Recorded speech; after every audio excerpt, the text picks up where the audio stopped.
in the bush. The baby was named and they danced, and then they warned the mother. Maybe it's the mother who's been taking the children away. You see, this is it's always the women who have been really blamed for some of these things. And they also warned the baby not to go, because they believe that it's the same baby who's coming back in some cases. And this time the baby is a boy, so they decided to pierce his ears so that when he comes back, they will recognize him, so that he will not go back. So they put a mark, because they say in certain cases, some of them pierce the ear of the boy and put an earring. And I had a story with them that the baby died, and then the woman had another baby, and that baby came back with the earring. That's what they said. So these are all marks to show that babies don't disappear. And in some cases, when they have all girls, in order for them to have a boy, they would call it, like they have 3 girls, they want to have a boy. That third girl, they would give her a male name. Or they have all boys, 3 boys, and the third boy, they would give the third boy a female name, so that they would have, the next one would be a boy. Ite tondi? Ntatomu Aminata Dafelet. Aminata Dafe. Okay, for isa fono mole muni edundi kanyela yar. Ha. Banto fulanjao. Ikafanyele my friend. My name is Aminata Dafe, but people are fond of calling me my friend. That's my second name. Alnakanyele yaka. Banakanyele yasabo. I joined the association well before the advent of the First Republic, and the rationale behind this was the high infant mortality rate, because all the children I gave birth to die at a very early age, if not born early. After becoming a Kenyaleng, I had one called Manjago, but unfortunately that baby also passed away. But I was lucky to maintain another called Alabatu. Thanks to Allah, I am now blessed with 4 children.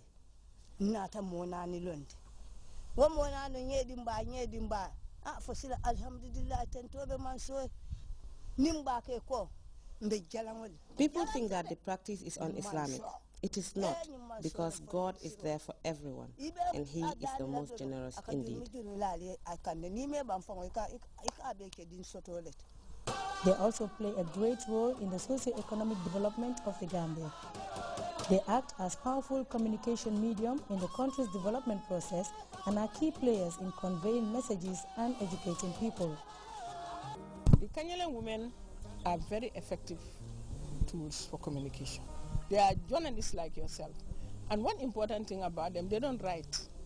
They can just sit here in a minute and compose a very, very interesting song that is pertinent to development. The reason why we are working with them, they have been able to transmit our messages, because we are change makers. We want the whole society to respect women, to make sure that women, they have their dignity, to make sure that women, they have their rights, equal rights as women, according to the different international, national, and legal instruments, such as CEDAW of 1972, which is an international one adopted by the UN in 1979. And then we have the African Union Charter on Human and People's Rights, on the rights of women in Africa. It's normally called the African Protocol of Maputo Protocol of 2003, in which all the African presidents signed. And we have our very own, the Women's Act of 2010, April 2010, and we have the Children's Act of 2005, because where you have women, you also have children.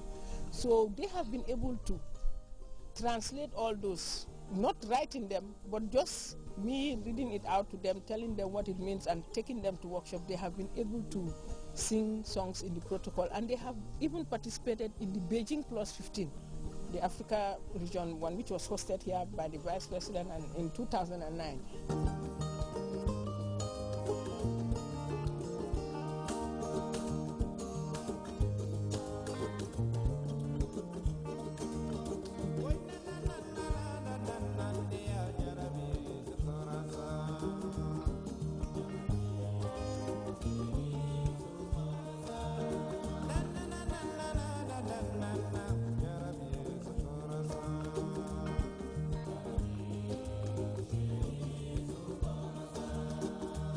They can address the chiefs, they can address all these influential community elders through their songs.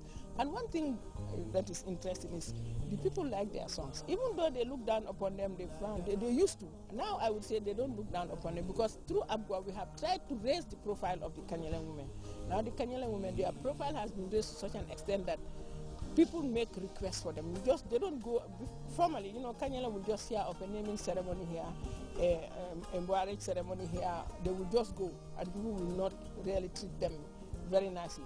But now the Kanyans are requested for, just like you make a request for somebody to come and perform. Or now they are even, although they still perform at traditional programs like weddings and naming ceremony, but the important thing is now they are development oriented.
It is a reality that in most parts of Africa, the patriarchal system exists.